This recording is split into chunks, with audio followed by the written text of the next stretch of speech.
Hey, what's up, folks? So I'm at the Apple store, one of the flagship Apple stores at New York City, One World Trade Center, and I just got my screen replaced.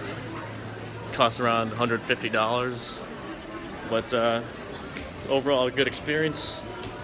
Got it pretty much done, in a quick manner, around 2 hours.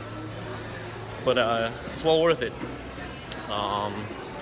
Yeah, so definitely learned my lesson. I'm not gonna drop this phone anymore, and definitely gonna take care of the phone because it costs, just for one drop, it costs $150. So, but I'm pretty satisfied. It was a pretty good experience replacing it. It was pretty painless. So, yeah, I'm glad I have a new screen. It's brand new screen, and I'm satisfied. See you guys. Bye.